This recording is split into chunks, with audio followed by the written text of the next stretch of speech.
Vamos falar hoje sobre Freud, Piaget e Vygotsky, seguindo exatamente esta ordem, em termos de psicologia da educação. Bom, Freud ele não formulou nenhum tipo de psicologia em termos de educação, tá? Mas a gente pode ter alguma apreensão com os ensinamentos da psicologia. Depois eu vou tratar aqui claramente disso, mediante os outros dois autores. Então, a psicanálise ela não é uma teoria de aprendizagem. Ela se difere, portanto, da perspectiva do Piaget e do Vygotsky. Só que você pode ter algumas aplicações. Tem, por exemplo, um livro chamado Freud e a Educação, O Mestre do Impossível, de uma autora chamada Maria Cristina Kupfer, onde ela trabalha essas ideias aí. Então, nesse sentido, a gente pode ter alguma apreensão. Bom, em Freud, a energia da vida é a libido, tida como energia sexual. Então, você tem um aspecto instintivo quanto à vida. Enquanto o William Reich pensava que toda a libido era determinada apenas à sexualidade, e o restante da vida, né, se vinculava a todas as outras atividades, então ele fazia essa divisão, para Freud não é assim. O Freud, na psicanálise, pensa que a libido faz parte de todas as áreas da vida, ou seja, toca todas as áreas. Freud, inclusive, é conhecido por esse tipo de apreensão, né? E aí você tem alguns pontos aqui que a gente pode salientar em termos de conceituação de metapsicologia freudiana. Então você tem princípios, pulsões, melhor dizendo, vicissitudes das pulsões, polaridades da vida psíquica e uma análise topológica psíquica, do lugar, topos, lugar. Mas um ponto importante a salientar aqui são os princípios, porque você tem o princípio de prazer, princípio de realidade, princípio de ligação e princípio de nirvana. Um pode estar vinculado ao outro, eu vou explicar aqui. Por exemplo, prazer e ligação, eles estão topologicamente próximos. Porque o princípio de prazer ele indica que o aparelho psíquico ele tende a evitar o desprazer, reduzindo estados de excitação por meio das pulsões, ou uma descarga de tensões. Tá? E o de ligação são princípios que fazem com que o organismo busque prazer pela ligação com outros organismos, certo? Então você tem o princípio de prazer que é do sujeito e o princípio de prazer que é o sujeito e o objeto. No que se refere à realidade, princípio de realidade, é o adiamento do prazer em função das condições impostas pelo mundo exterior. E no caso do nirvana, é uma tendência a reduzir ao máximo toda excitação, extinção do desejo em vista da quietude, felicidade ou até mesmo do aniquilamento.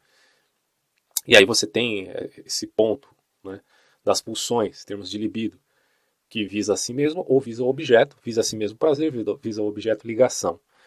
E pulsão de morte são duas pulsões que o ser humano tem, pulsão de vida e pulsão de morte. Na pulsão de morte, você tem o elemento externo e interno. O elemento externo é objetal, o elemento interno é o self. Self significa si mesmo. Então, o princípio nirvana está vinculado ao elemento interno e o princípio de realidade, de certo modo. Na verdade, aqui me parece que a ligação entre externo e interno, em termos de pulsão de morte, não necessariamente está vinculado ao princípio da realidade, mas pode estar, tá? Então, deixar isso aí pontuado dessa maneira. Em relação às vicissitudes das pulsões, o Freud vai dizer, lembrando que vicissitude não tem nada a ver com vício, vicissitude é mudança e variação, não é vicissitude, tá? Então, em termos de mudanças e variações das pulsões, você tem um elemento da reversão do seu oposto, o retorno em direção ao self e a repressão. E, principalmente, o principal de todas elas que é a sublimação. Sublimação significa libido canalizada e a outra coisa, tá? Em termos, inclusive, digamos assim, sociais. Por exemplo, eu tenho aqui um resumo que eu peguei em aula, que vai dizer o seguinte, deixa eu só abrir ele aqui. Bom, a psicanálise contribuiu com a compreensão da relação professor-aluno. Então ela não é uma ciência pedagógica, mas ela contribuiu para isso. E ajuda a responder a questão fundamental sobre o que se busca quando se quer aprender algo. Quer dizer, está para além do plano da consciência. Então esse é o elemento que a psicanálise trouxe, né? Que o que se busca para aprender algo está muito além da nossa consciência. E tem a ver com desejo, pulsões de vida e de morte, que eu já falei aqui, sublimação e transferência. Tá? Quando você se refere à sublimação, ela é a libido canalizada para outras coisas, como a gente já pontuou. No que se refere ao desejo, Freud, em seu texto Três Ensaios sobre a Teoria da Sexualidade, ele demonstra a existência de uma sexualidade infantil. E isso aí é visto, né, na psicanálise claramente. Então, por essa teoria, a criança estaria curiosa pela tentativa primordial de compreender o porquê nascemos, ou de onde viemos e o porquê morremos, o que se denomina, inclusive, como instinto de vida e de morte, justamente por uma curiosidade que ela tem na tentativa, veja, de perceber o que de fato nos diferencia em termos sexuais, ou seja, da anatomia do homem e da mulher. Esse é um ponto que é bem curioso, né? Mas é o que o Freud, a alegação, digamos assim, que ele faz. E aí ele vai falar do trauma masculino, do trauma feminino e masculino, que eu pontuei aqui no meu gráfico. No que se refere aos garotos, o desejo objetal materno, a ambivalência para com o pai, que lhe dá proteção, mas também gera o medo de castração. Então o garoto tem esse, supostamente, né, na teoria psicoanalítica, teria esse temor. Tal complexo seria formador do superego, tá? E assim os homens teriam um certo desprezo pelas mulheres, por uma desprezo assim, né? Não viadagem, não tem nada a ver com isso. Desprezo no sentido de não levá-las a sério, em termos de se falar do superego, das coisas relativas à seriedade do mundo, esse tipo de coisa.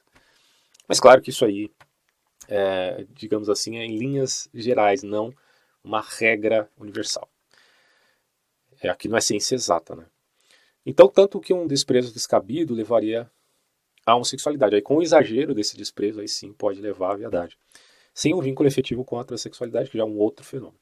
E das garotas, o trauma seria o seguinte: a sexualidade feminina, segundo Freud, se desenvolverá por um trauma, também, inconsciente da garota, por perceber que lhe falta o órgão reprodutor masculino, e ela culparia inconscientemente a mãe, e se voltaria o seu desejo objetal ao pai, porque inicialmente ela teria igualmente a criança masculina, a mãe. E em algumas garotas isso simplesmente não predomina e ocasionando, portanto, lesbianismo, uma explicação da psicanálise sobre isso, uma volta ou permanência no primeiro desejo. Tá? Agora, no questão dos tipos libidinais, no que se refere à análise topológica, que é o id, ego e superego. O id é guiado pelo princípio de prazer, é a fonte das pulsões e busca solucionar o desprezar pela satisfação dos desejos. Tá? Ele tenta solucionar o desprazer pela satisfação do desejo das tensões. E o ego parte do id, modificado pela influência do mundo externo por intermédio da percepção e consciência. Ele se esforça por substituir o princípio de prazer pela realidade, pelo de realidade, e representa a razão, a motricidade do corpo, a percepção. Já isso aqui é o ego, que faz interação entre id e superego. O superego ele é derivado do complexo de Édipo, segundo Freud. É a relação ambivalente com o pai, uma relação objetal com o elemento materno, e é a instância da moral e do dever. Eis aí a ambivalência, o pai é ameaçador, mas também protege. Então, olha que interessante. O superego ele é parcialmente inconsciente. O ego também é parcialmente inconsciente. Só que isso aqui não é subconsciente, porque sub dá a ideia de que é uma hierarquia. Então Freud não utiliza esse termo. Aí ele coloca, na verdade, como pré-consciente. Tá? Tanto o superego quanto o ego, e o id é totalmente inconsciente. Bom, partindo então desse pressuposto, nós começamos a pensar aí a questão da válvula de escape do inconsciente, quando ele se vê enredado pelos transtornos da vida, principalmente no que concerne ao elemento do superego, né? Então, válvulas de escape que você tem, fazendo a analogia com o iceberg, onde a ponta representa o consciente, todo o resto debaixo d'água representa o inconsciente, enquanto que a intersecção entre o que está debaixo d'água para fora representaria, portanto, aquilo que a gente chama de válvula de escape, seria o sonho, os sonhos, né? Os atos falhos e o xiste. Eu vou explicar um por um. Sonhos são evidências do inconsciente que é regido por um sistema diferente do consciente. Tá? Então, você tem um elemento de deslocamento e de condensação nos sonhos. O deslocamento é tirar um elemento de seu contexto. E a condensação são vários elementos de vários contextos fundidos em algo novo. Então, enquanto o deslocamento fala de algo que você tira do contexto, a condensação é uma fundição dos contextos e dos elementos em algo novo. Né? Tanto que quando você sonha com alguém, é claro que aquele alguém ou aquele personagem é um símbolo e tem mais a ver com você, não necessariamente não do que com a pessoa em si, diria Freud. Então é uma válvula de escape isso aqui, tá? Para o que está sendo reprimido no inconsciente. Assim também são os atos falhos, quer dizer algo sem querer dizer. Representa também algo reprimido que está saindo ali no consciente.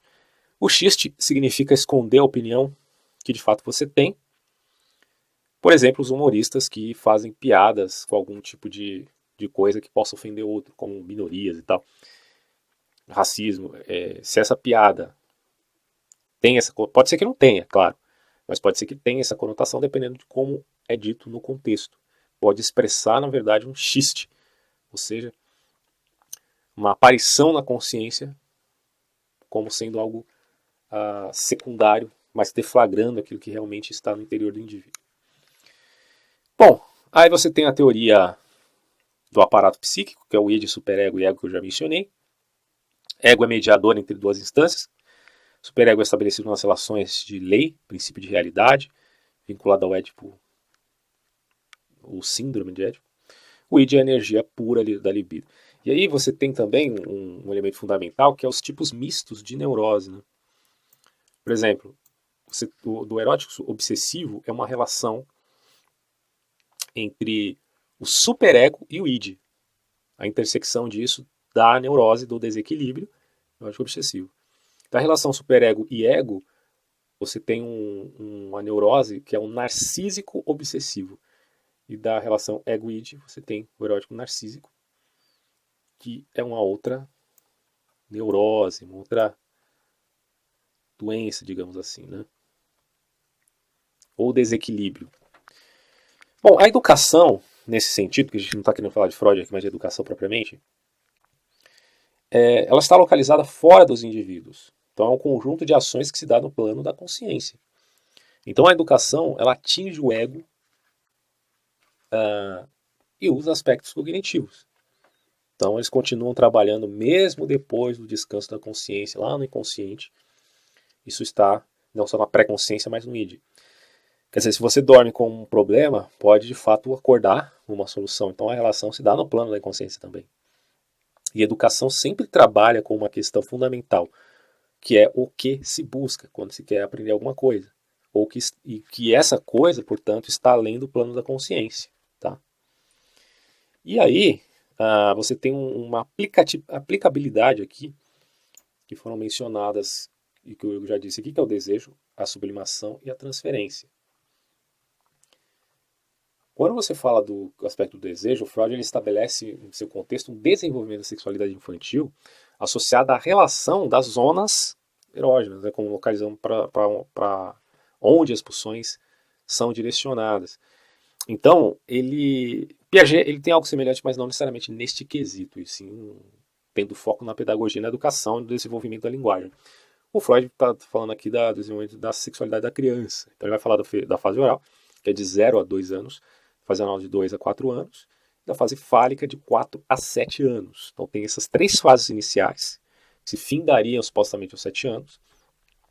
Aí o que você tem? Você vai ter um período de latência, em que as pulsões vão se reorganizando, direcionando para objetos externos, até a fase genital, que é a partir dos 11 anos. Então a gente pode colocar aqui 5 fases até os 11 anos aí da criança. 0 a 2, oral. 2 a 4, anal. 4 a 7, fálica. Aí você tem um período de latência. E a fase genital que começa a partir dos 11 anos, com a puberdade. A curiosidade infantil de origem sexual, que num primeiro momento centra-se na curiosidade com a própria origem, a curiosidade do próprio corpo e com as várias expressões de prazer, causada pela libido, e presente nas zonas erógenas, e assim associada à compulsão da vida, do prazer e tal. E esse processo é possível graças ao redirecionar da energia da libido que deveria ser utilizada para a obtenção do prazer. Então é basicamente isso que ele está tratando aqui, né? Com essa questão de que a sublimação é a pulsão deslocada para um novo objeto, que agora não é sexual, mas é uma curiosidade que tem o elemento da curiosidade primordial, e que visa objetos socialmente valorizados, que estão vinculados, por exemplo, à arte, conhecimento intelectual, um bocado de coisa que tem a ver, então, com essa interação social. E esse desvio, essa canalização desse poder libidinal, segundo Freud, permite à sociedade se organizar, porque há uma necessidade de repressão dos instintos da vida para direcionar a energia sexual para objetos não sexuais, ou seja, que são associados a essas zonas erógenas, né? Para objetos não sexuais, conferindo sentido a esses na medida que realizam o prazer necessário à existência humana, à cultura, à sociedade e à civilização. Então, conhecer, dominar, explicar, transformar a pulsão, enfim, o saber permite o fluxo de energia libidinal e assim causa, claro que dentro de um equilíbrio, você tem aí o prazer e tem também a sublimação. A lógica da pulsão é a mesma nas pulsões sexuais. Então, são dirigidas às zonas erógenas, à curiosidade infantil e nas pulsões de saber dirigida ao conhecer e dominar um determinado objeto valorizado socialmente. Então, nesse esquema, quanto maior o conhecimento, maior o prazer e a fantasia de dominação. Só que a educação, ela teria o mecanismo que buscaria, e aí a importância da educação do ponto de vista freudiano, seria um mecanismo que buscaria o equilíbrio entre impulso, prazer, aliás, e a sublimação, que é a repressão dos impulsos, que não se realizariam assim no objeto sexual, mas eu não diria nem repressão, acho que esse termo aqui não é adequado, porque ele está falando de canalização, né? Então, justamente para não reprimir, né? Mas que se direciona, portanto, para a sociedade. Então, o professor nessa cena tem um papel fundamental, que é a tentativa de trazer esse equilíbrio. O papel do professor, de psicologia, é a educação seria um mecanismo que buscaria equilibrar o impulso libidinal, que pode levar inclusive à violência e outros atos, tudo desencadeado por esse senso de desejo libidinal, e a sublimação, que é a canalização desses desejos para um progresso, uma interação coletiva. Tá? E aí você tem um elemento da transferência que é bem interessante, quer dizer, a transferência é uma manifestação inconsciente e não é percebida por quem atua, é inconsciente, portanto, em que eventos psíquicos anteriores, do passado, ganham vida e se reeditam, esse termo é fundamental, se reedita numa situação agora presente, atual. Então, o aluno, por exemplo, ele usa, entre aspas, o professor para projetar um evento passado que se relaciona com eventos a partir do seu repertório atual. Então, dessa maneira, o aluno reedita a curiosidade, que é o desejo de conhecer sua origem, de explicar se aquela questão que a gente já falou do desejo e tal, buscando a realização do prazer pela vida do professor agora, nesse quesito de transferência, né, que ocupa o lugar e o interlocutor impostos pelo aluno para reeditar sua curiosidade anterior. Só que o professor, meus caros, ele não é apenas um topos, um lugar, ele também é uma pessoa, né, que teve e tem seus desejos, dos quais seria necessário, supostamente, né, livrar-se para ser passível desse lugar de realização do desejo do outro.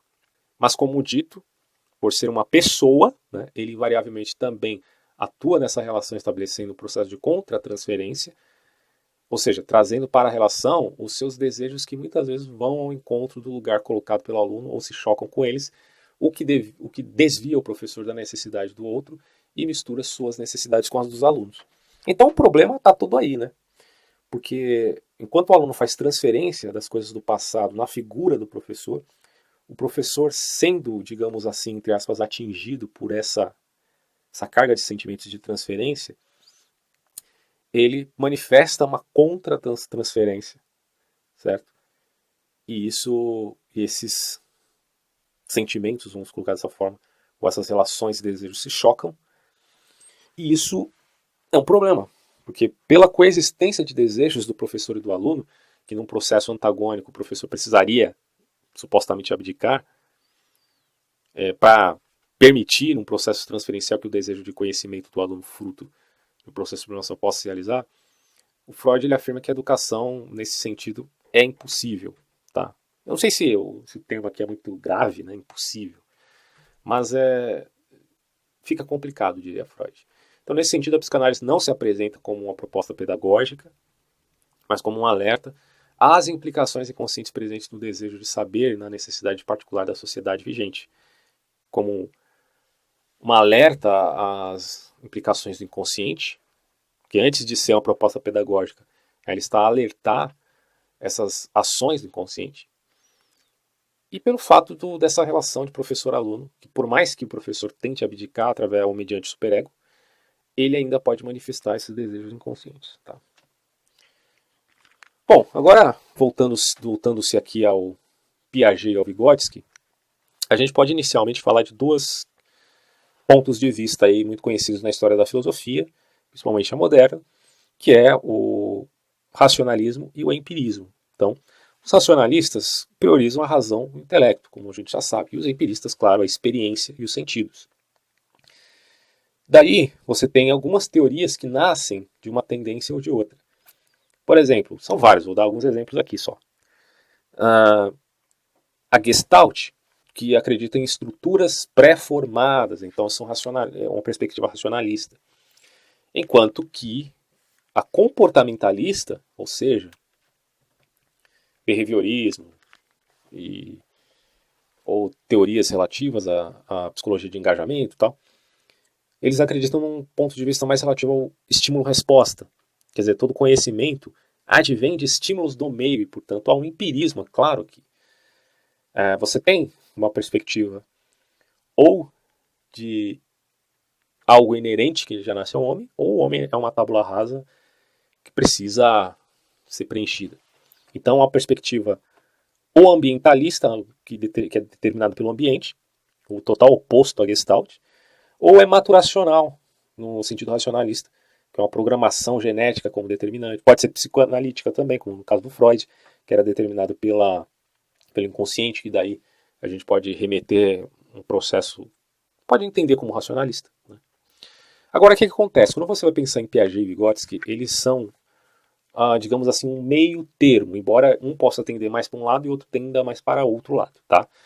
Então, embora eles sejam interacionistas, porque eles querem fazer uma interação entre racionalismo e empirismo, entre um elemento genético e um elemento, digamos assim, ambiental, né? Você teria aqui uma posição interacionista, onde o sujeito e o objeto se relacionam na construção do psiquismo. No caso do Vygotsky, você tem o socioconstrutivismo, e no caso do Piaget, o construtivismo. E aqui, pelos nomes, você já percebe que a tendência de um é mais para o empirismo e a tendência do outro é mais para o racionalismo. É o caso do Vygotsky. Né? O Vygotsky ele é socioconstrutivista, então você já percebe que tem uma vinculação mais voltada ao empirismo, embora ele não possa dizer que seja empirista. E o Piaget, construtivista. Então tem uma vinculação, a gente vai perceber, não pelo nome, mas pela filosofia ou pensamento metodológico, que ele acredita em certas elaborações a priorísticas e, portanto, pode ser considerado mais tendendo ou vinculado aí a um ponto de vista racionalista, mas não é racionalista, ele é interacionalista ainda. Tá? Bom, o Piaget nasceu em 1896, morreu em 1980, inclusive o Vygotsky, 1896, eles nasceram no mesmo ano, pelo que estou vendo aqui. Agora, olha só que coisa absurda. Um morreu em 1980, que é o Piaget, e o outro morreu em 34, com 38 anos, que é o Vygotsky, né? Assustador isso, né, gente? Mas morreu muito jovem o Vygotsky. Bom, Piaget. A origem e formação do conhecimento mediante teorias de epistemologia genética. Ou seja, por um lado você tem um sujeito, do outro lado você tem um objeto. Desses dois conjuntos, a intersecção é a interação. Então, aqui você tem a metodologia da epistemologia, ou a epistemologia do conhecimento genético. O desenvolvimento humano se dá pela maturação, que é uma questão biológica, pela exercitação, que é uma formação de hábitos, pela aprendizagem social, que é a aquisição de valores, costumes, cultura. Então, o Vygotsky ele dá valor à questão social, ou à questão da cultura, dos costumes, também. Porque o Vygotsky não, o Piaget, né? O Vygotsky, muito mais que a gente vai ver, mas o Piaget, ele dá valor à questão sociocultural, sim, só que ela está subordinada ao desenvolvimento humano, que é diferente do que a gente vai ver no Vygotsky daqui a pouco. E um outro aspecto é a equilibração, que é o autorregulamento do organismo. Essa parte aqui é bem importante, porque aí daqui você já tem um termo muito importante para o Piaget, que é equilibração. E aqui você tem basicamente uma situação bem peculiar. Por exemplo, aprendizados novos, eles geram desequilíbrio. Por quê? Porque é preciso uma adaptação diante de coisas novas. Tá? Então você tem um processo de assimilação e acomodação. A assimilação é daquilo que o sujeito já possui. E a acomodação é das coisas que são modificações ou ideias de novas estruturas mentais. Então, na assimilação, você tem uma incorporação de elementos do mundo externo, mas de coisas que você já possui ou de entendimento que você já tem. Então, é uma sofisticação desses elementos. Você assimila daquilo que já tem. Agora, a acomodação é daquilo que você não tem. Tá? E a acomodação resulta, então, em adaptação, é a necessidade de se adaptar. E são acionadas para gerar novamente o que a gente chama de equilíbrio. Que o processo de equilíbrio de coisas novas, onde você tem a assimilação, que é a sofisticação do que você já tem, ou acomodação, que é modificação, trazendo o novo, você precisa então retomar esse equilíbrio, mediante compensação e ação. E aí você tem a adaptação, que seria o processo de organização mental, que se adapta a novas situações, e é, portanto, aí que você tem equilibração. Um exemplo fácil para entender isso são as crianças que já conseguem pegar alguma coisa no seu estado de sensório motor, né? Então, se você der um lápis na mão dela, ela consegue já fazer isso. Mas se você der um papel, esse é um outro elemento, é uma acomodação.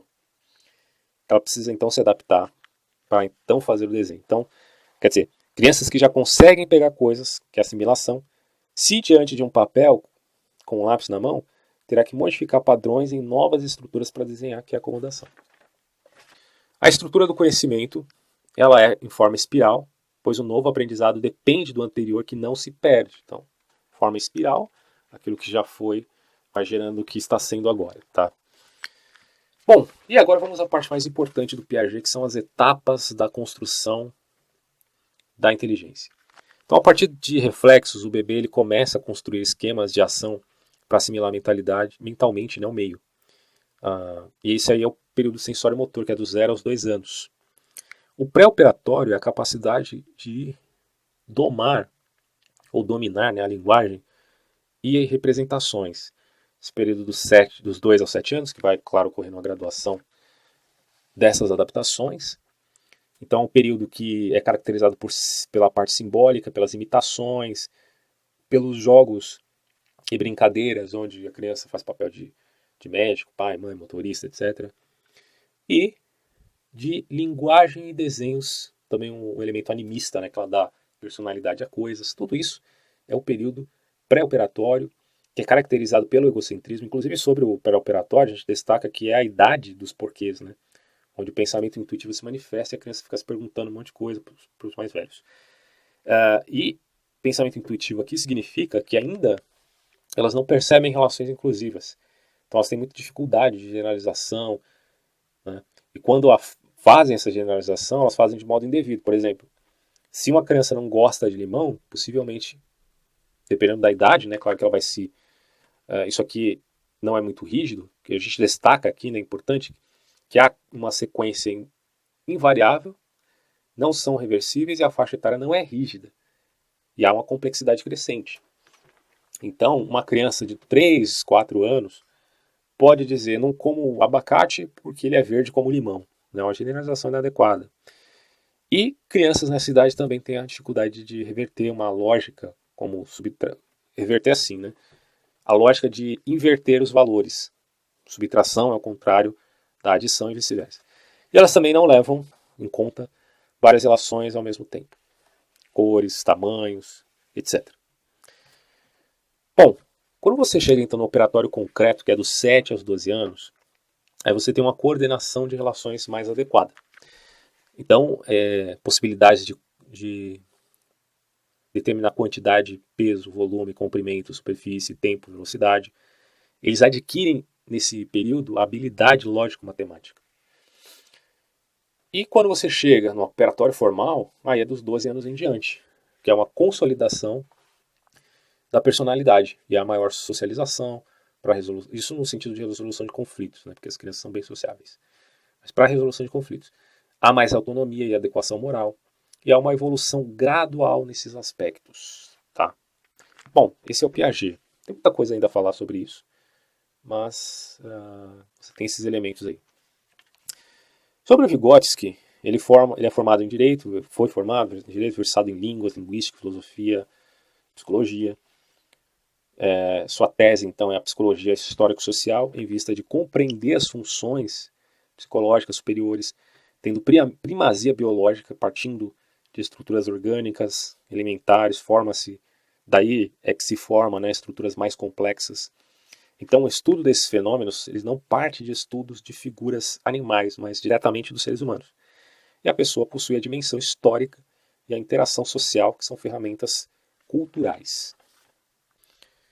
Filogênese fala de espécie, antogênese fala do homem enquanto indivíduo, sociogênese da história da cultura de cada sociedade, microgênese relativo às atividades, porque cada psique tem fenômenos com histórias variadas, né? Tem, portanto, seus elementos individuais. E aí você tem o sujeito psicológico, que você compreende através de um método inovador chamado, segundo ele, genético experimental, onde a abordagem histórica é explicativa e não meramente descritiva, onde você tem fenômenos psíquicos que estão constantemente em transformação, e funções psicológicas seriam efeito das atividades sociais, e essas atividades se cumprem por mediação de signos e linguagem. Ou seja, entre o homem e o mundo, você tem uma mediação, e essa mediação é a ação. E essa ação pode ter instrumentos físicos ou instrumentos psicológicos. Os instrumentos físicos podem ser objetos como enxada, machado, etc. E os instrumentos psicológicos são simbólicos, como a linguagem, por exemplo. Isso significa que existem funções psicológicas elementares e funções psicológicas superiores. As elementares são atividades práticas, né? Memória, atenção, percepção, mas são caracterizadas nesse período ainda de ser elementar por uma ausência de controle voluntário, né? Agora, nas funções psicológicas superiores, você tem a consciência, discernimento, intencionalidade, controle voluntário, é aqui que se caracteriza, né, a função superior. Há, portanto, uma evolução através das atividades de mediação. Por isso que em Vygotsky, o fator mais importante da aprendizagem, importante ou fundamental a gente entender, que é a linguagem, né? Quer dizer, é o que diferencia o homem do animal, é a linguagem. E o processo de internalização é esse, é do interpsíquico para o intrapsíquico, ou seja, do conjunto psíquico para o intrapsíquico, que é o sujeito. E aí há a transformação. Então, quer dizer, você tem uma apropriação do particular em forma particular e a reconstrução interna de um processo externo, uma fala, por exemplo. Então, o desenvolvimento social, e aí entra o ponto fundamental para entender dele, precede o individual. O social vem antes do individual. E no Piaget é o contrário.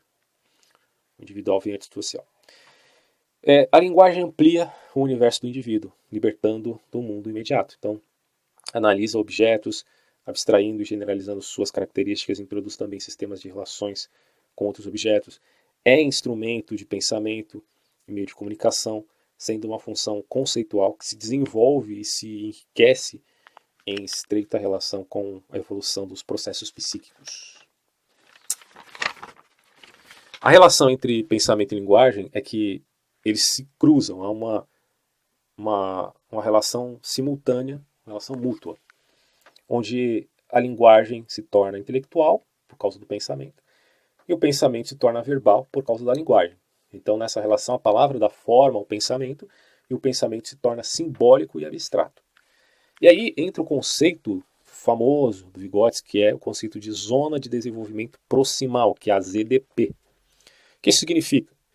Que de um lado você tem o nível de desenvolvimento real, ou atual, né, tanto faz. E do outro lado você tem o nível de desenvolvimento potencial. Então você tem o atual de um lado, o potencial do outro lado. E a zona de desenvolvimento proximal, a ZDP, ela nada mais é do que a distância entre o nível de desenvolvimento real e o nível de desenvolvimento potencial. E, aliás, a pedagogia ela não deveria se orientar pelo ontem, mas pelo amanhã, diria Vygotsky. E o professor, o pedagogo, ele age justamente na zona de desenvolvimento proximal, não necessariamente no desenvolvimento atual e também não no desenvolvimento potencial.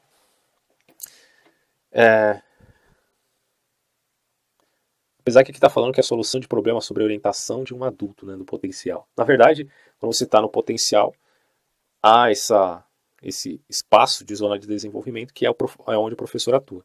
Então a aprendizagem ela precede o desenvolvimento. Ela o ativa, fazendo o progredir, porque favorece a apropriação de ferramentas culturais e conceitos científicos.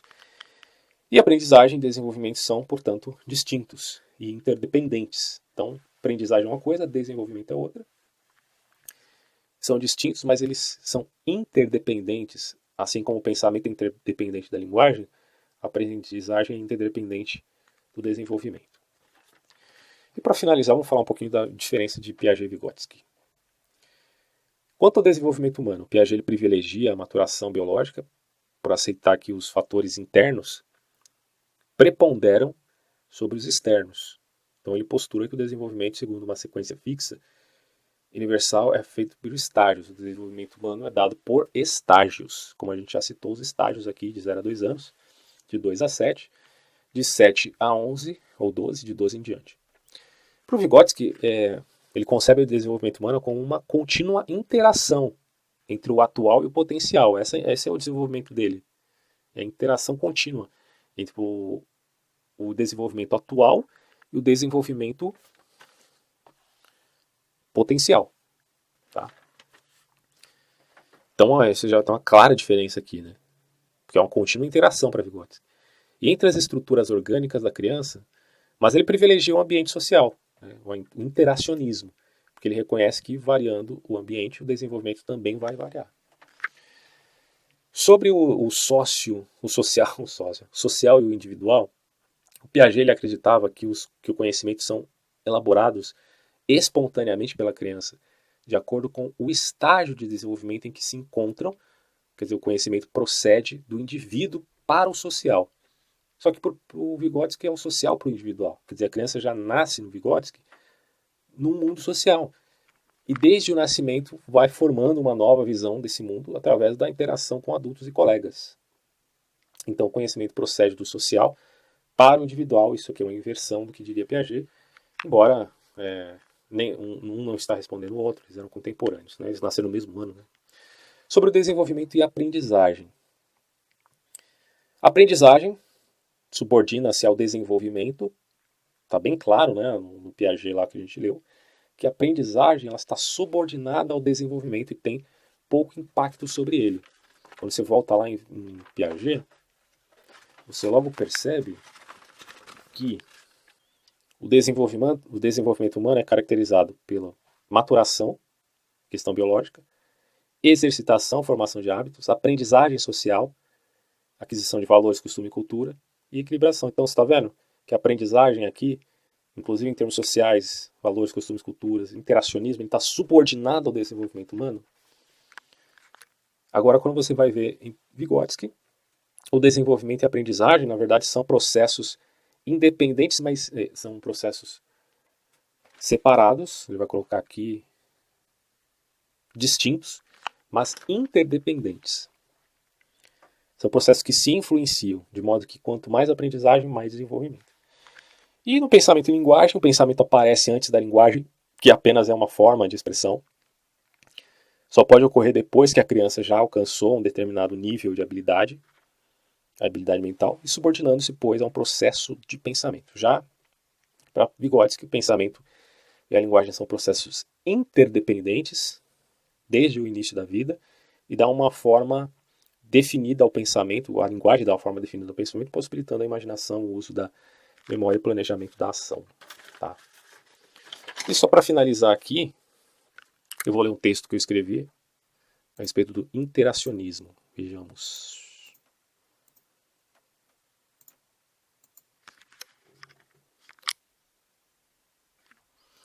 Olha só. Para fazer planejamento de aula, nós precisamos dos fundamentos das atividades pedagógicas, mas a partir disso, Como deve ser realizada uma atividade didática? Levi Vygotsky nos diz que, embora seja possível ensinar animais a fazer muitas coisas por condicionamento, uma vez que eles possuam mecanismos elementares como ações reflexivas e ações automatizadas, processos de ação simples, eles não são capazes de decidir, ou seja, realizar ou deixar de realizar algo relativo ao gesto aprendido. Os seres humanos, por sua vez, têm essa capacidade. E aí isso pode denominar como comportamento superior, que a gente já viu. Ou seja, pensar em objeto ausente, imaginar eventos nunca vividos, planejar ações a serem realizadas. E há, portanto, em Vygotsky uma interação no aprender, da qual se caracteriza dois tipos de relações. A primeira é imediata e a segunda é direta, que não possui mediação, tá? Como o ato espontâneo de pôr a mão no fogo e retirá-lo devido à dor. E a segunda que se caracteriza pela mediação, sendo desse modo indireta, como a lembrança de que algo fez mal, de experiência, e por um agente que adverte de fora. Desse modo, podemos dizer que, em termos gerais, a relação do homem no mundo não é direta, mas mediada. Fato é que temos o poder de, diante de elementos mediadores, decidir se queremos ou não expor determinados estímulos. Eu vou pular aqui, né, porque a gente já viu a maioria das coisas ditas. Da união do pensamento e da fala, nós temos o pensamento verbal, que tem sua significância alterada no decorrer da história quanto ao seu caráter social. Significados são dados em termos de um núcleo de compreensão da palavra compartilhada pelas pessoas que a usam, mas também podem ter outro aspecto, enquanto a disposição do próprio indivíduo, além do contexto em que foi referida e a vivência afetiva desse sujeito. Concluímos que é a aprendizagem que faz o indivíduo se desenvolver, tá? Mas aqui, como a gente já viu, é interdependência entre aprendizagem e desenvolvimento. E o Vygotsky define dois níveis de verdadeiro desenvolvimento. O primeiro refere-se às coisas das quais consigo fazer sozinho, tido como processos consolidados. E o segundo nível refere-se ao desenvolvimento potencial. Então, você fala que processos atuais, reais ou consolidados é a mesma coisa. E os potenciais, a saber, processos não iniciados que uma vez exercidos e desenvolvidos mudam de categoria, caracterizando-se como processos consolidados. Esse é o transcurso da graduação circular em espiral, que Vygotsky chamará de ZDP, Zona de Desenvolvimento Proximal. A ZDP, E de pato, está entre o desenvolvimento já consolidado e o desenvolvimento potencial. Eis o momento em que entra a figura do professor que atua na distância desses dois pontos, contribuindo para movimentar os processos de desenvolvimento, interferindo nas EDP para adiantar, e aí o processo é esse, é adiantar o desenvolvimento do sujeito.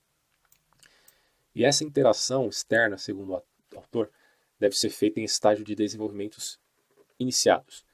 Tá? Então, a partir do momento que já se iniciou esse processo, e não com o processo ainda não começado, digamos assim. Mas ainda não consolidados pelos alunos, tá? Então eles têm que ter já se iniciado, mas não consolidados. E aí entra esse ponto que a gente já viu aqui, que é no nível de desenvolvimento potencial, solução de problemas sobre a orientação de um adulto. Tem que ter já se iniciado esse potencial para passar o estágio de consolidado. Tá? O papel fundamental da escola é, portanto, despertar processos internos potenciais. Isso é feito partindo dos níveis de desenvolvimento real. Tá? Então, a escola, para despertar, ela sempre vai partir dos níveis de desenvolvimento real, potencial, consolidado, real, atual, consolidado, visando a produção de um novo nível de potencial para a realidade consolidada. Mas para isso é necessário respeitar os níveis reais de cada meio cultural, não estabelecendo metas padronizadas ou idealizadas. Isso não tem vinculação alguma com a intervenção diretiva e autoritária, mas do ponto de vista de facilitador, professor como facilitador. Dos mecanismos utilizados recorre-se à reconstrução, reelaboração dos significados, atuando no sujeito, também decorre desenvolvimento através de processos miméticos, em busca de individuação daquilo que é observado nos outros em plena interação, seja adultos ou crianças. No entanto, destaca o autor, as imitações possíveis são apenas aquelas que estão dentro das EDP do sujeito. Vygotsky conclui, portanto, que a aprendizagem é um processo basicamente social e não apenas individual, havendo a inexorável necessidade de interação para um desenvolvimento minimamente saudável. Isso muda a relação do professor e aluno, já que agora o aluno não é mais agente passivo, mas interativo.